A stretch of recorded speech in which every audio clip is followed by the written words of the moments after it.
My name is Jane Cabrera, and I'm excited to be your host this afternoon. Welcome everyone to our Mastermind group discussion on Stay in Your Lane, a book written by Dr. Toluleki Famuyiwa. Stay in Your Lane is a book about helping people reach their full potential by providing tools learned from the author's personal journey. First, let me introduce our author, Toluleki Famuyiwa. He is a US-based assistant professor of biology at Gateway Community Biology, adjunct professor of biology at FAU. I think that was Gateway Community College, no? Okay, my apologies for that. Adjunct professor of biology at Broward College. He has won many awards during Toastmasters contests, as well as held many officers' positions in several clubs. He is a John Maxwell certified coach, trainer, speaker, and mentor.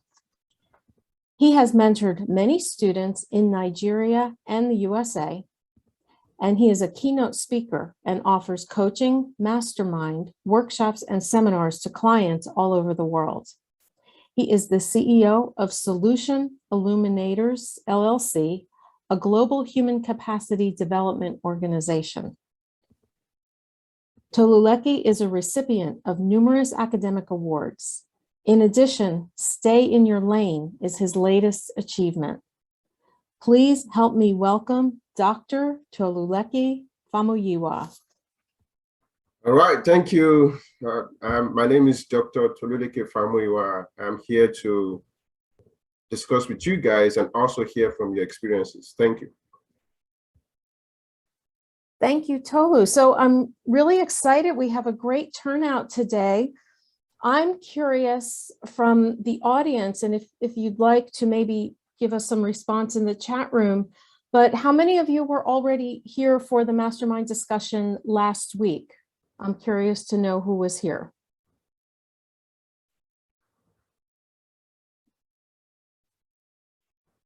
All right, Natalia. Okay. All right, so I have a few of you that were here. So that's wonderful. So I'm curious, in the week that's passed, I was not here with you last week, so I was not privy to the conversation. But I'm curious if any of you have, reflected on anything that was discussed last week, and maybe tried out one of the activities.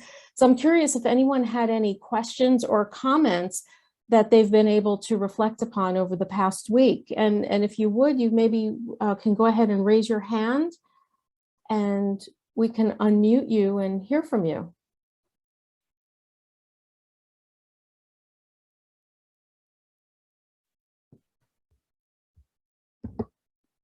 Anyone?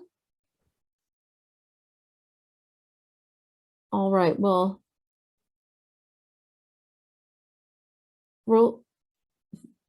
anyone has anything they'd like to share? We'd love to hear from you, but in the meantime, let's talk a little bit. I'm curious, did somebody have something?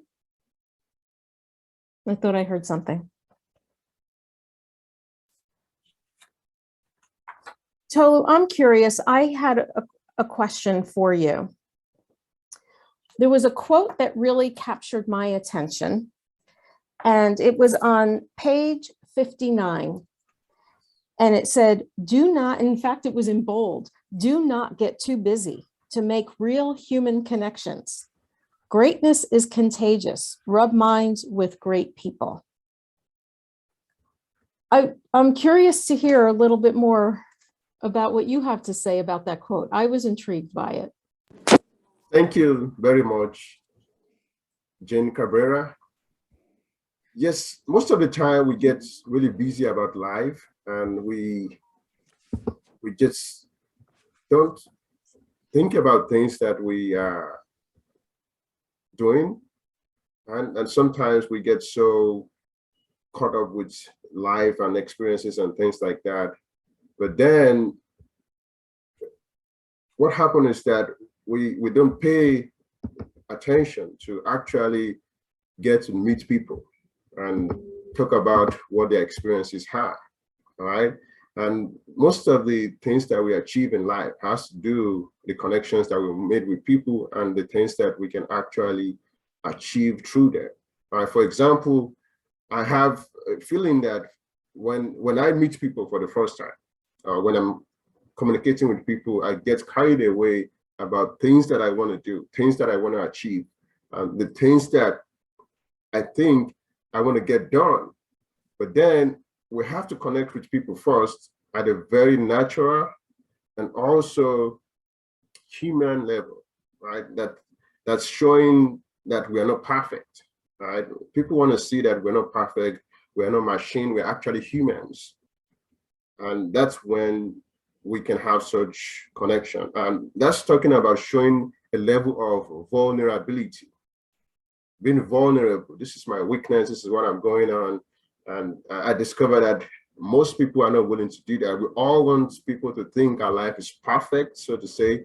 But then when we do that, we just can't connect with people and make real human connection. And like I said, for me, I'm convinced that the most powerful resource we have on earth is humans, right?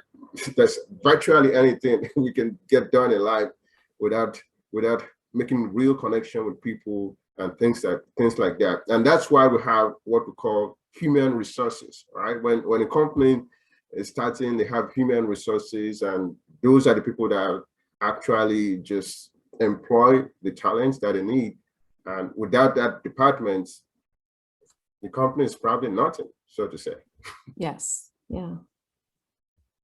It's very that, that quote really struck me because as I mentioned in your introduction, the way we met is through the Toastmasters organization. And the founder of my club, Paul Spiewak, always used to say the same thing: don't get too busy that you don't have time for coffee with a friend. That's what he used to say. And I really found that very powerful. And, to your point, just that the idea of making those real human connections, it is so important as you go forward. But like you said, we're not machines, right? So having that real connection with each other. But I'm curious now, in, like when you and I first met, Toastmasters used to meet in person. So we originally met in person, and now we connect more frequently in this virtual world. I'm curious, what has been the impact for you on the virtual world? Has that increased your connections, made it more difficult? Well, the unfortunate truth is that it has reduced my human connection. But I can tell you that I intentionally do certain things that help me to increase my connection. Like I stay focused with Toastmasters Internationals. I don't miss any meeting except there's a serious emergency. So that's a space for me to connect with people and hear about what they're going on. And it's good for my mental health. We don't talk about that, but it's good to have a good mental health by connecting with people. And for me, I stay focused by attending all the meetings, even if it's on Zoom. I don't say, oh, because it's on Zoom. I've seen people that say, well, if the meeting is going to be on Zoom, then you're not going to find me there. So I've not done that. I try to connect with people on Zoom. Then on Zoom, I've also learned how to connect with people using the basic features we have on Zoom, regardless of how difficult it appears to be.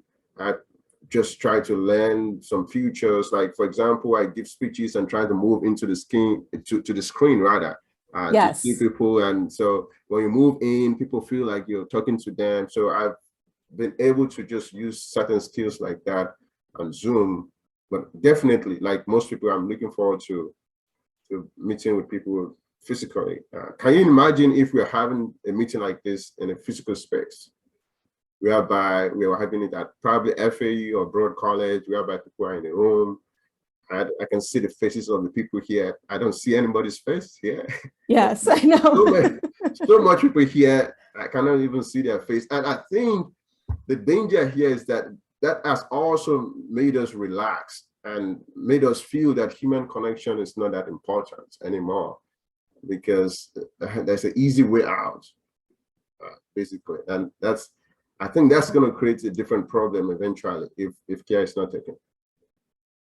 Yes, it's certainly an interesting thing. Now, this is a mastermind, so I am going to continually encourage if there's anyone else that has something they'd like to add to this discussion. I'm going to invite you to raise your hands and we can unmute you and you can chime in with either a question or a comment. Okay. Oh, I see a question in the chat box. So I'm going to go ahead and read what we have in the chat, and Tolu, I'll have you take it. So it says, one of the categories in the book covers shyness. People who are too shy to switch from another person's lane into their own lane because of public opinion and ridicule, which I think would be really great to discuss. I would love to hear Doctor's thoughts and if he has had to overcome any fears or challenges and how he has done that. I believe this comes from low self-esteem. Yes, I think this is a very important question. I suffered from this, as you should have read that in my book. That's one of my struggles in the past, and I'm still getting better. It's the struggle that we're all going through because we always want to be accepted. We want people to like us and things like that. And when you come out and say, well, I want to do this, somebody can say, well, maybe that's not the best for you. Why, if you have this particular certificate, why are you trying to go into cooking? And you can say, well, cooking is my passion. And the person can say, well, if you're going to do that, then you're not going to be my friend anymore because I don't want to be a friend to somebody who is struggling to have a restaurant. If you have a CPA, why don't you just open a CPA firm? So I can tell my friends that I have a CPA friend. All right. So, and the big question is that's just a particular hypothetical situation we have that it might not mean that the person actually care for you as much as you think. All right. Because we have family, we have friends, we have certain expectations of them. And sometimes they fall below that expectation because they are humans, just like we said. But then, and that's fine. We're not expecting anybody to be perfect. But then now saying that you're not going to give yourself the opportunity to try something that is possible just because somebody can ridicule you or make fun of you is something that we all have to overcome. I'll give the example again of the professor that I used to have in high school, my chemistry teacher. I remember in high school, I used to be very shy. You should have read that in a book. And one of the shyness come when you're in the class and you want to ask questions and you're thinking, well, another student in the class can think, well, maybe this person is not so smart. Why is this person asking this question? I suffered from that a little bit. And I think my chemistry teacher saw that, Mr. Shofela, and he was very clear about it. He said, well, if you're so shy to answer a question or ask question, if anybody ask a question and any of the students is looking at you or looked at you and they are not shifting their focus away from you, and they just got stuck looking at you, the class is going to stop. Because the person's supposed to stop looking at you at some point because they can't do anything. They're just going to stare at you. Oh, you don't know the answer, blah, blah, blah. Then when they get tired, they just shift their focus. But then, listen, you would have gotten the answer to the question that you wanted to ask. So that was his explanation on that.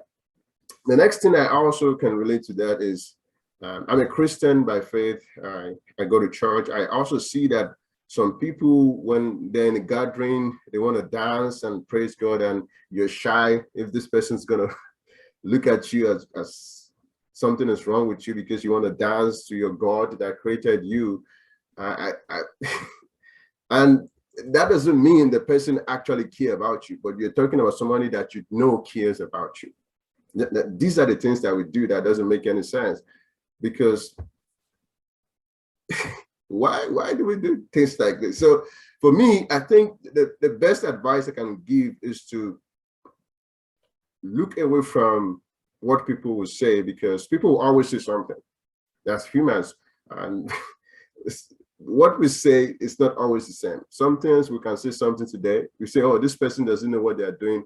But listen, when you get the good results, the people that are talking down on you will come back and say, well, I think this person is a very sensible person, is doing well. So people will always say something, and what they say will always change, because we are humans. We're not that perfect, so to say. No, it's interesting, and you know, as I look at the question as well, I think at the end she said, I believe this comes from low self-esteem. And you know, what I have found interesting, and I think again Toastmasters is a great example. I know that I always felt very uncomfortable with public speaking. So even, you know, to be asked to be a host of a session like this, if it was maybe 5 years ago, I would have said, forget it. I would not be interested in that. And I don't know that it had so much to do with self-esteem so much as it had to do with practice. And what I found for myself, and I think that's also part of the message that you have in terms of staying in your lane, requires working at something long enough to get good at it.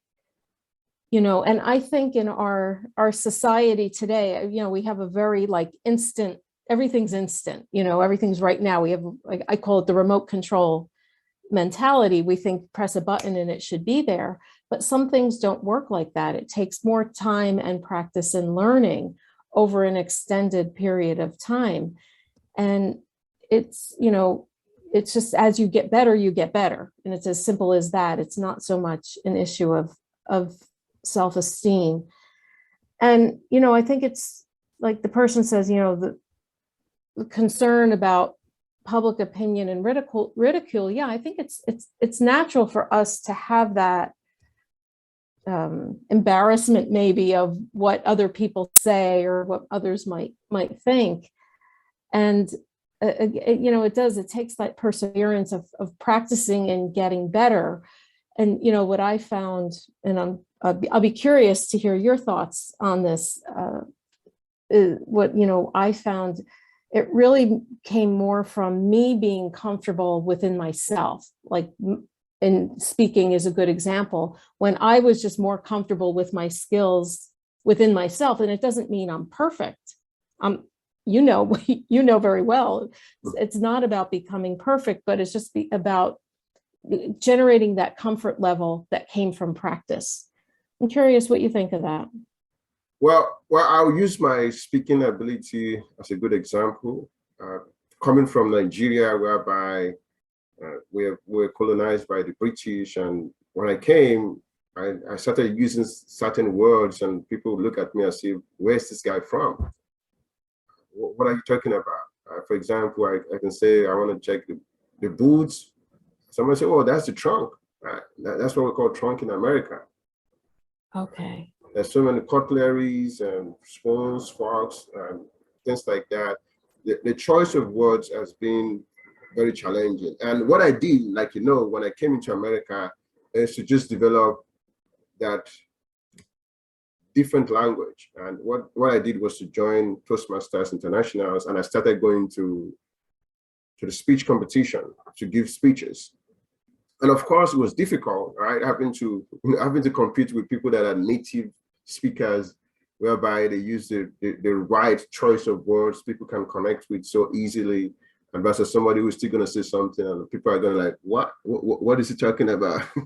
It's difficult. But then I knew that for me to get better, I have to stay on the course and just keep trying and keep improving. And over time, I've seen that it's getting better. It's getting better. And also, the challenge is to be able to take note of where we were. I think most people don't have a good record of how they've improved over time. I have a recording of how I used to speak when I first came into US 2014.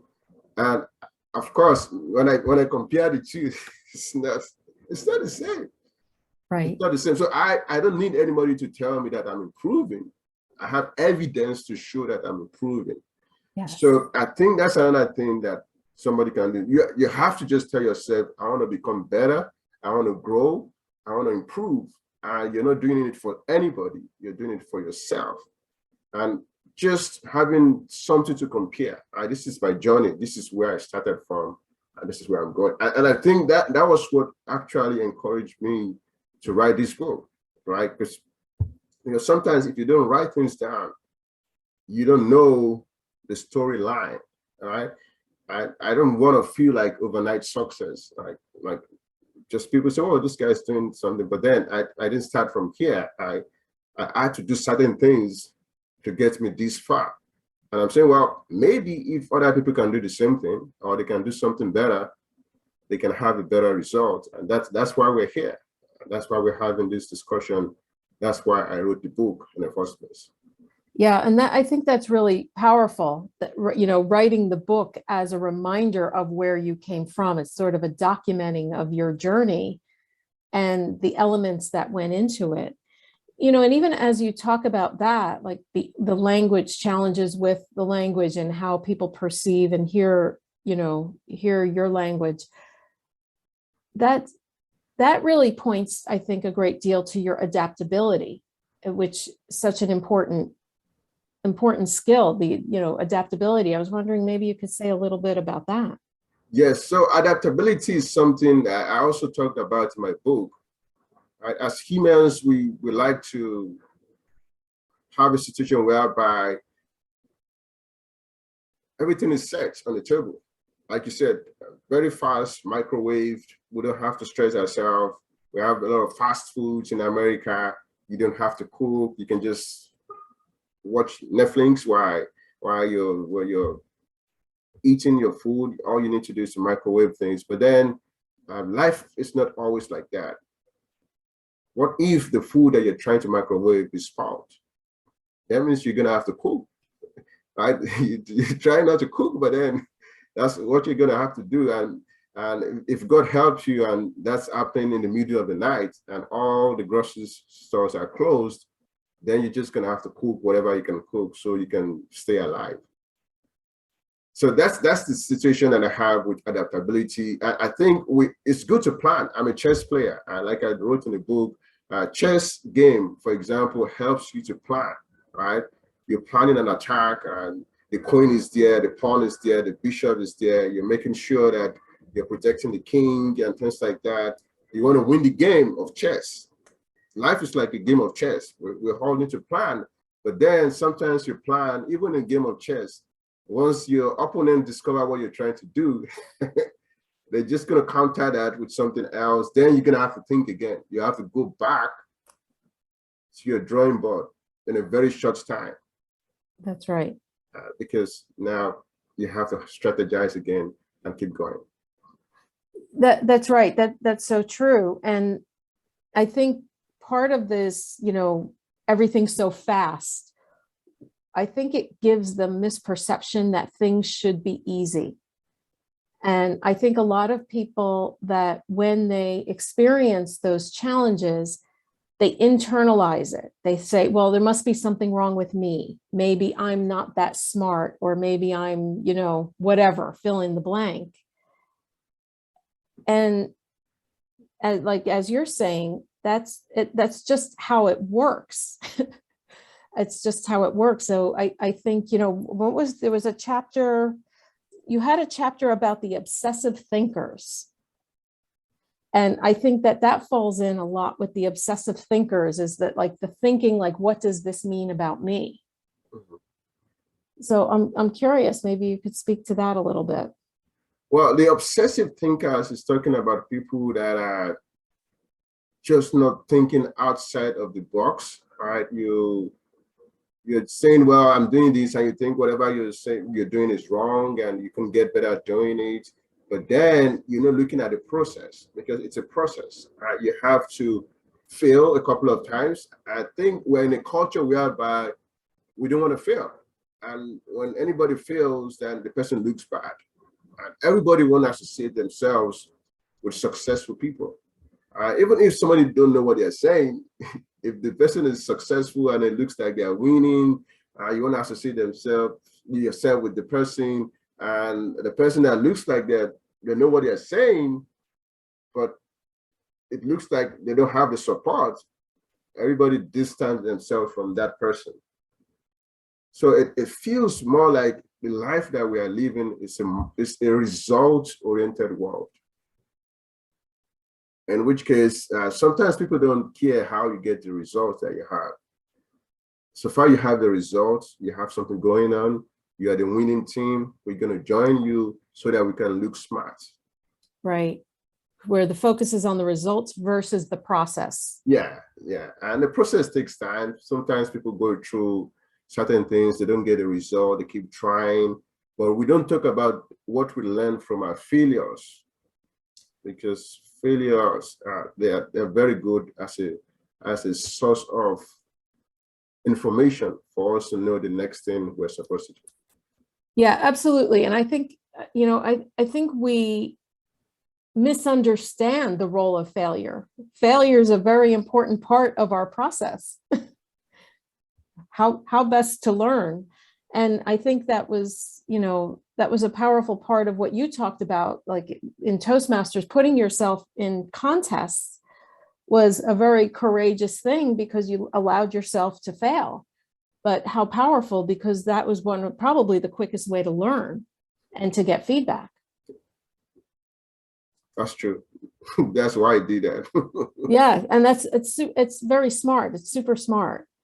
So we have a few comments coming through on the chat. So I want to go ahead and read them. From Danielle, we have just a comment toward your answer to my question. So you value yourself, how far you have come, and you practice. I think connecting it to those thoughts you just mentioned, it's bigger than the feeling of shyness, which is what puts you ahead and keeps you in your lane.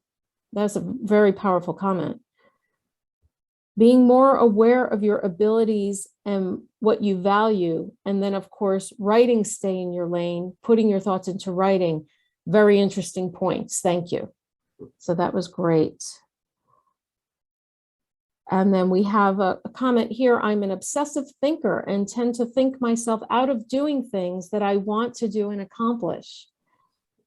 Yeah, so thank you for that comment. I think that's really common. And I'm curious, what do you see that a lot, that thinkers have a tendency to think themselves out of trying things? Yes, I think I have that problem. Like I stated in the book, I'm a planner and I'm thinking. Sometimes you find yourself thinking and not actually carrying out what you're supposed to carry out in form of action. And some people call that procrastination, whereby you know what you're supposed to do, but I'm going to do it tomorrow. I'm going to do it 2 weeks. And what I've actually done for myself is to say that whatever I can do today, I do today.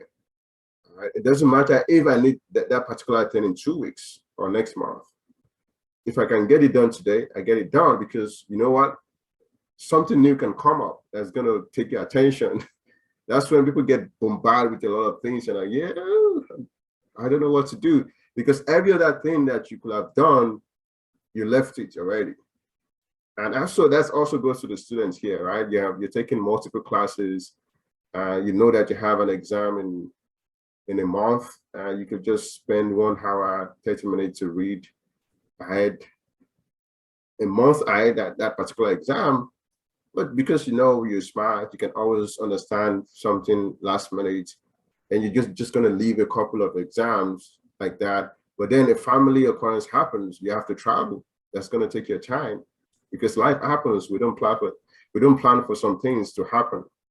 Then that's going to reduce your time, and of course reduce how much time you have to read for the exam in the last minute. But then if you have spent some time a month ahead, just read 30 minutes, 1 hour, you're going to do better when you pick up that particular course 2 days or 3 days because you're not reading for the first time. That's something to think about. Yeah, that makes sense. That makes sense. And I think the habit of overthinking comes from what you spoke about earlier, which is that, fear of failure or, fear of making a mistake. We don't want to make a mistake, especially publicly, that would be embarrassing to make a mistake publicly. And I think what happens in our minds, at least what happens in my mind, is when I do that overthinking thing, it's like I try to think through every possible thing that could go wrong and how to avoid it. And it's often not a very productive thing to do. As you spoke about, like you can have a strategy and a plan, but once you get out and start executing your plan, things happen and you have to adapt. Right. So I think it's so powerful how you've talked about, I think knowing that ahead of time, that things don't always go perfectly. And I think that that's important. Now, let's see, we've had a couple. So we have a comment here from Robin. I think as someone that can overthink as well, it's just trying to protect yourself in case it falls flat and fails on you because you made a move too fast and didn't think about it. Like making a decision if you leave your job for something better, or you just quit without thinking about the what ifs first, or looking for a new career path first. Yeah, so you want me to comment on that? Please.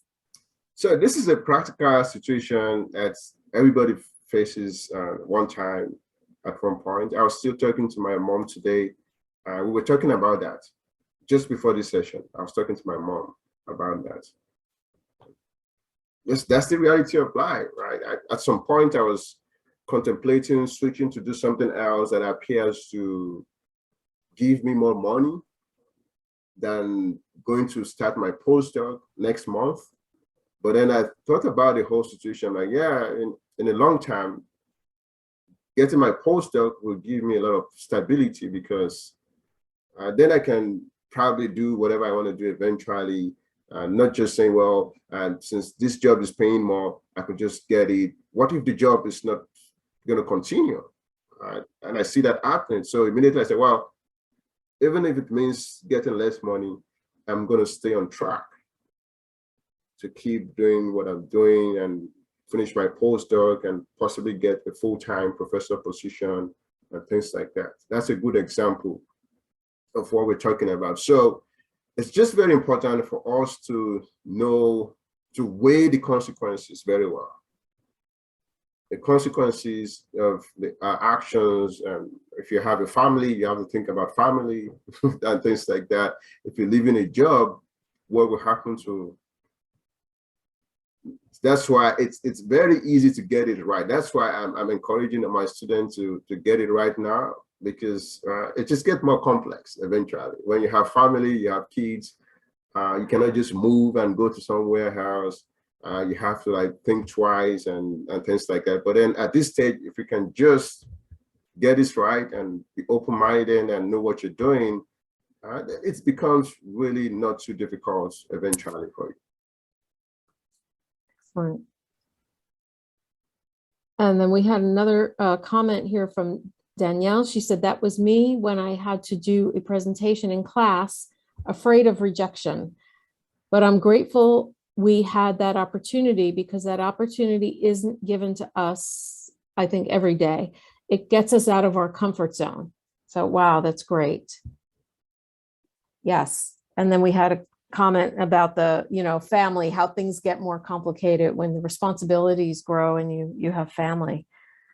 So this is really great. Actually, I'll tell you this. I'm actually teaching at another school, like I have a couple of classes that I'm teaching.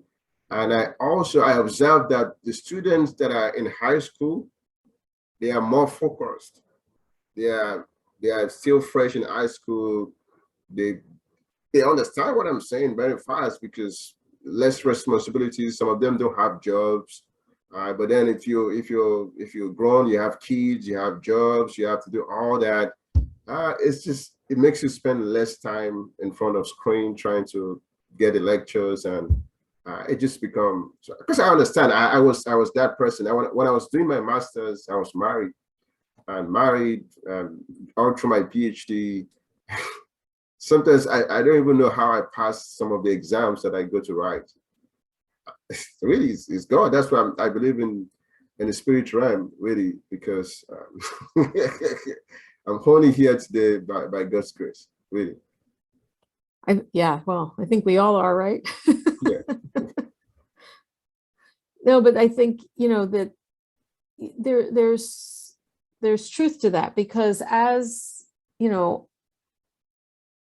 we, grow and mature, life also, you take on more responsibility, things get more complicated. So where a student in high school, in theory, is maybe living at home and most of those things are already handled for them so that they have the opportunity to just focus on studies. And I say in theory, because we know that that's not always necessarily the case in high school. But as you move into college, and I think it starts to get more real. Like, I think when you're in high school, the idea is just getting into college. That's the next goal in front of you. But then when you're in college, you're really starting to think more broadly about, career and lifestyle and things like that. So I think it probably weighs on students more, like that these decisions are so important.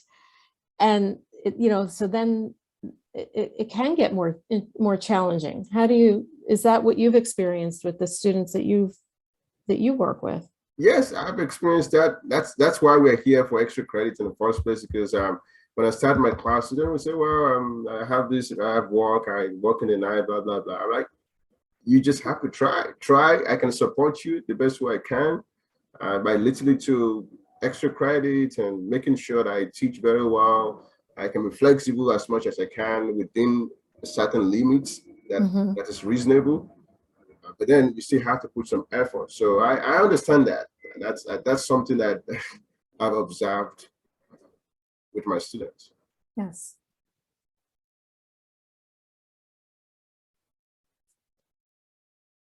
Okay. Do we have any other thoughts or questions out there of where you'd like the conversation to go? And feel free to raise your hand if you'd like to. Oh, wait, we have one from Danielle. You talk about creating boundaries so people don't misuse your time, but be approachable. Can you discuss this? How to put your foot down? Wow, that's a very good question. Really good question. That's from Very Danielle. intelligent Thank you for question. that. Yeah, that's a really good question. Well, it's all about connecting with the person and letting the person know your value. All right. If you value your time, let the person know that you value your time. And if they respect you, they're also going to value your time in return. And they say that respect is reciprocal. That means that you don't demand respect from people, you're earning people's respect over time. All right. So that means that the best way you can do is to communicate clearly what you want to get done with the person and let the person know that I'm a very busy person and this is how much time I have to get this done. Let's get it done.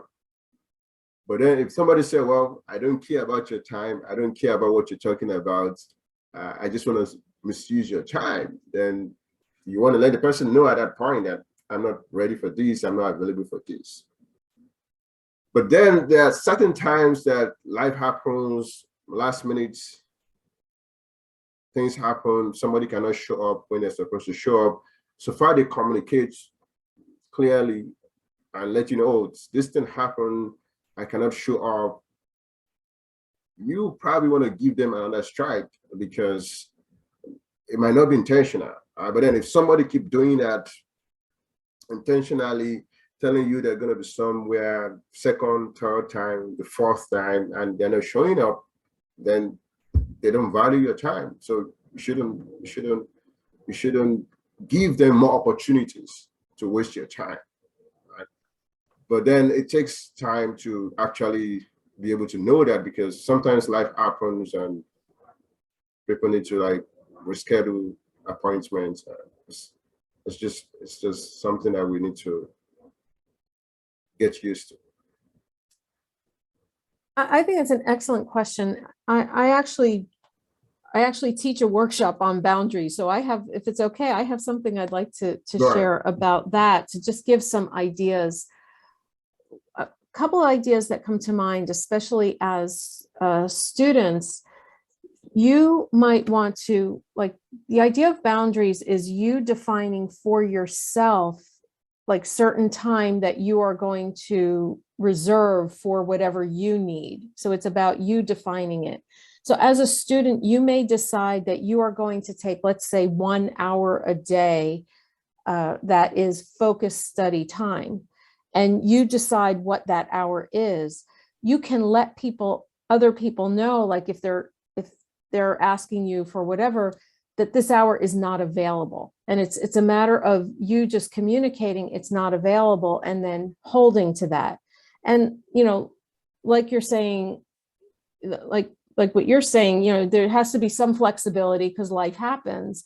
But if you have just kind of that basic structure that you define for yourself, that can be helpful. And it can be helpful because a lot of times it just comes down to that communication, just telling people, hey, this is what I need. I need to take this time for myself. And then you just hold to that. Yes. I quickly want to say something. That's one of the things I first learned when I came into America. I had boundaries and things like that. So I shared a little bit in the book. I said when I first came into America, I came in late, and I was told that I came in late. I knew I came in late, and I was losing, or I lost already. I lost my financial support as a teaching assistant. I got an email that I lost my financial support, but I thought, well, maybe I can beg my way through this. I can say, please, and give me my teaching assistant back and things like that. Because in Africa, in Nigeria, people listen to that, and if they hear your situation, they might say, well, your situation is really bad. We're going to change our decision. And that was the assumption I took when I boarded the plane to come into America. I was going to say, welcome to America. Yeah. I said, welcome to America. then I went to the department. I said, well, I'm sorry, this is what happened. Same thing I've been saying in the email. And I thought, well, they're going to change the decision. I was really surprised. They didn't change the decision. I was told to board the next plane and go back to Nigeria. I was like, wow. Wow. This is boundary. So at this point, I lost every thought. I couldn't even think clearly at that point. Of course, I received the help of family members and friends to stay back, and we're here today. The next thing I also noticed about boundary was when I first came, of course, I didn't have a car. I go around in trains and public transport, and I discovered that the little chairs you guys have by the train station, right? People sit down on that big chairs, and I discovered, well, this chair is big, like 5 people should be able to sit down on this chair.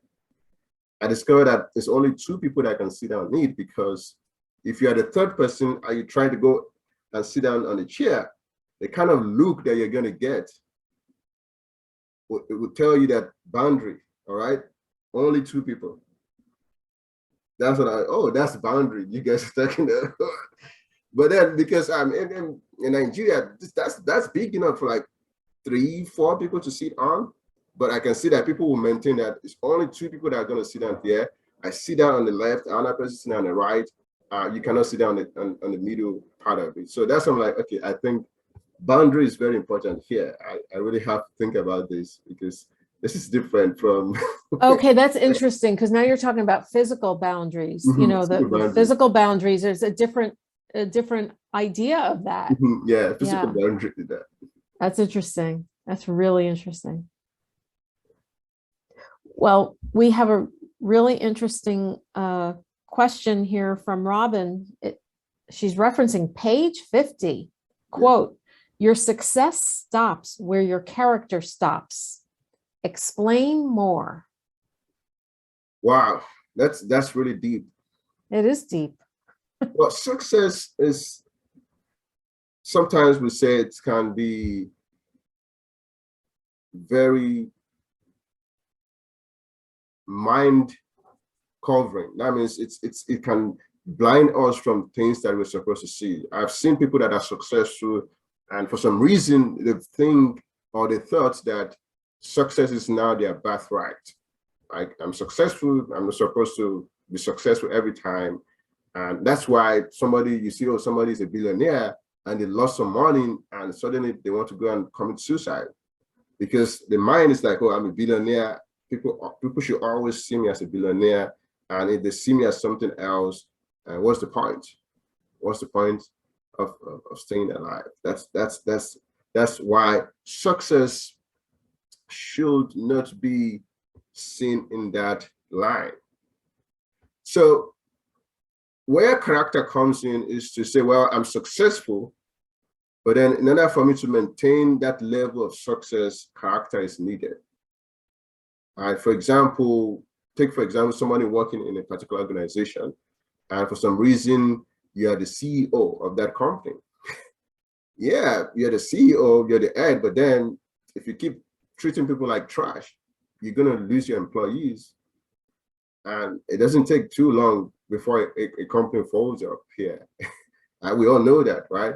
Most companies that have been here for 100 years, they have a structure to train their employees. And one of the things that they focus on is on human relationship, interpersonal skills. Now, when I applied for a job, they actually made it clear, interpersonal skills. They don't call it character because they don't want to sound too direct. But then they're talking about the day-to-day interaction with people, how you talk to people, how you relate with people, are you respectful, the choice of words you use, and things like that. And in a professional world, they just call it interpersonal skills. But then I think they're actually talking about character there, because if you don't have good character, we don't want you here. You have to be able to work with people, even people that are difficult. And when I do this with my students, I actually divide them into groups and and try to make them work together. And the kind of feedback that I got, of course, made me know that that's something they can work on, because you can see somebody say, well, this person is not saying what they're supposed to say. They're not giving us feedback.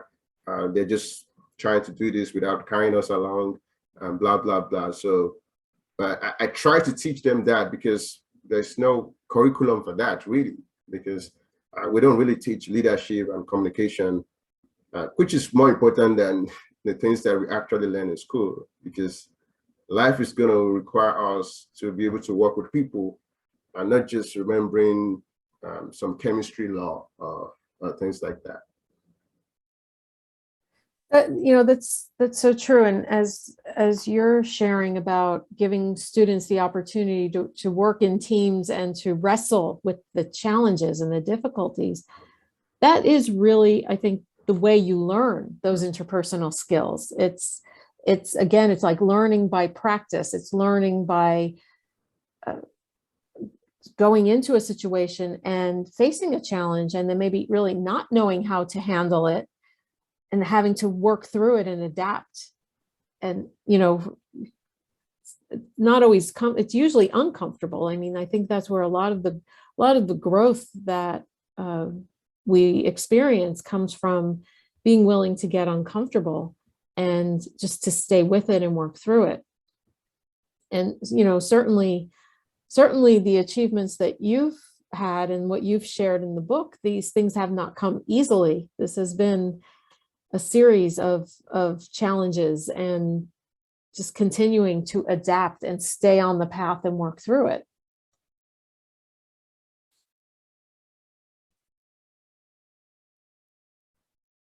So we have just a comment from Danielle.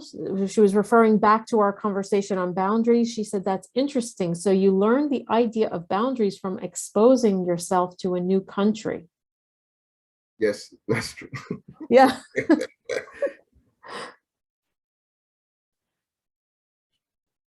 Yes, and that certainly is, certainly is an experience. Like you said, you allowed yourself to go into this brand new experience because there are so many differences.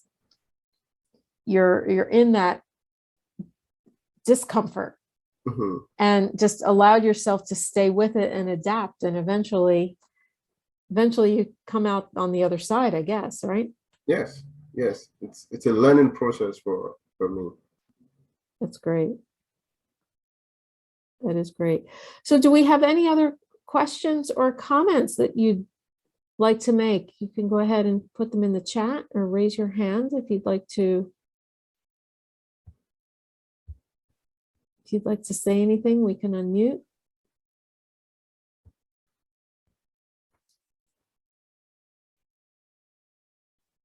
Well, while we're waiting to see if anything comes through, I know one of the things you've talked about, things that resonated with me that were very interesting. You talked a little bit about networking and mentoring. Yes. Really important things to build those relationships. So I was wondering if you could expand on that a little bit. Well, networking is something that is very important. And we've heard of the common saying, your network is your net worth.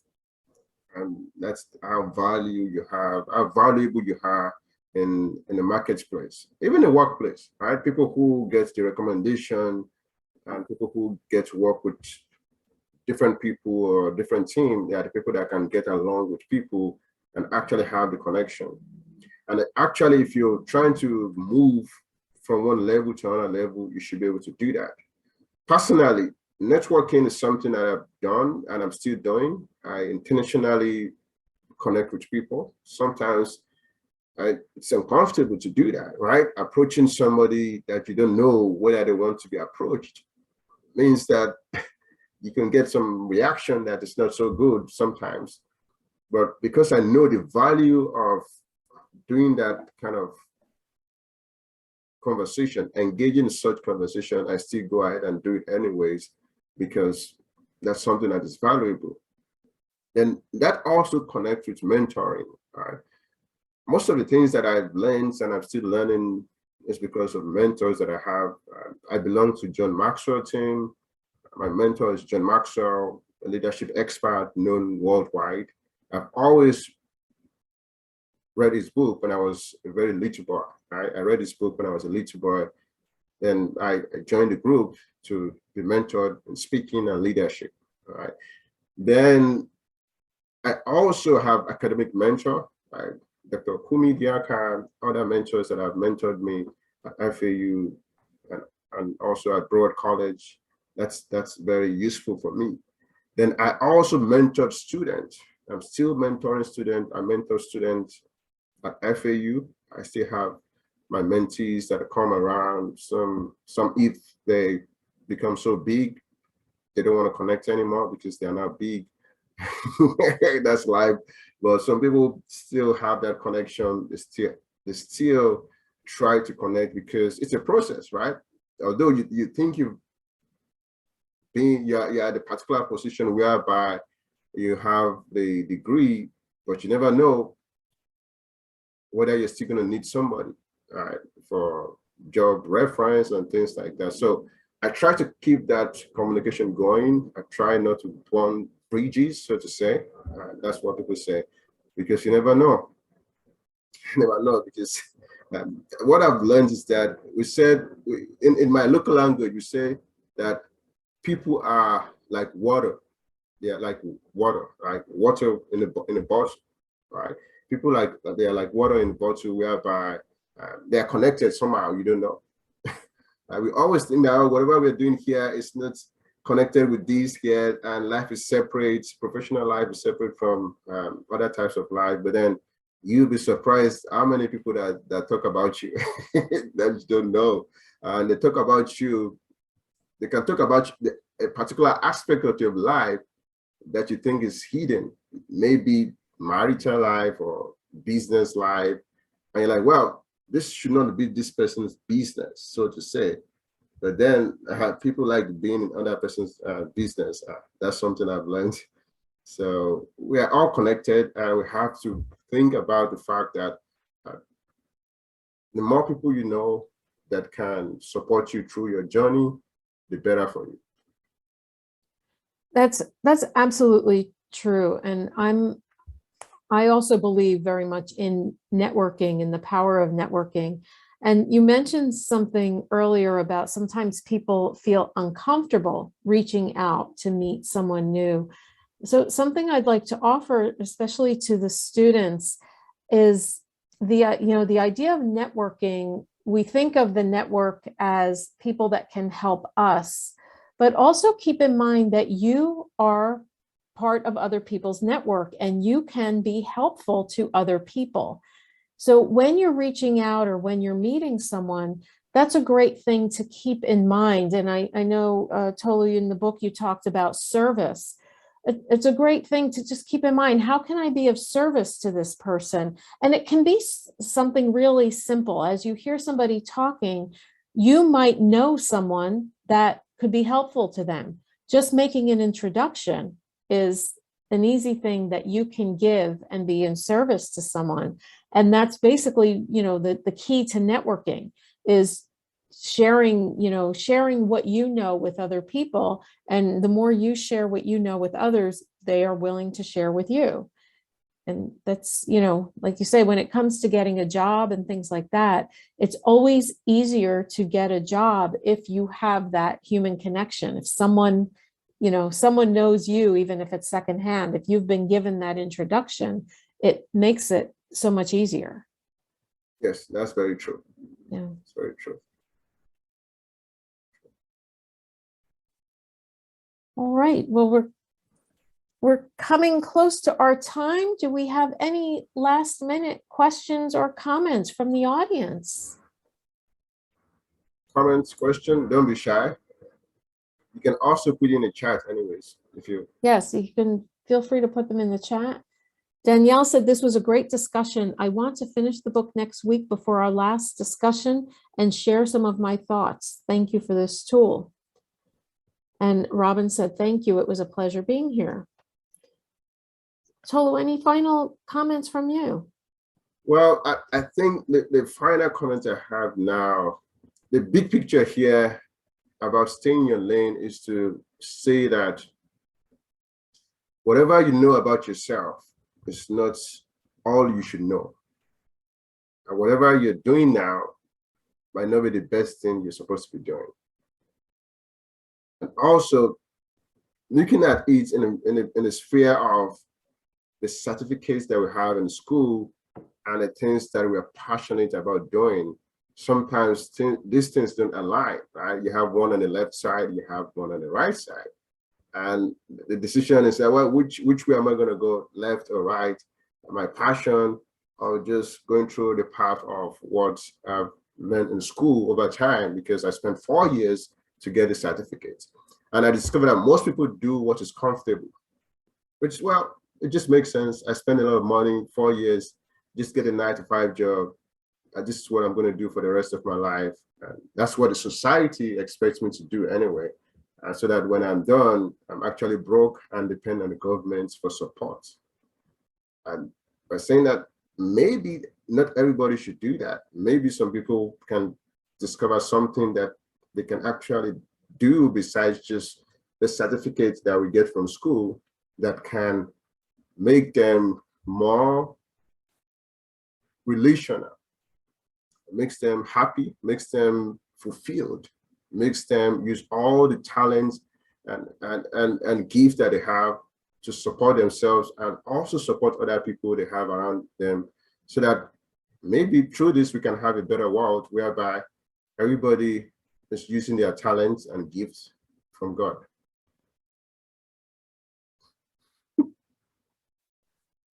Well, thank you, everyone. Thank you for inviting me to be here. It's been a pleasure being your host. And that concludes our discussion for today. Thank you so much. Thank you for having me. Thank you, Jane Cabrera. Good Thank you, everyone, for afternoon, coming. everyone. Yeah, it's nice having everyone here. Yes, thank you all for coming. Very great turnout. Thank you so much.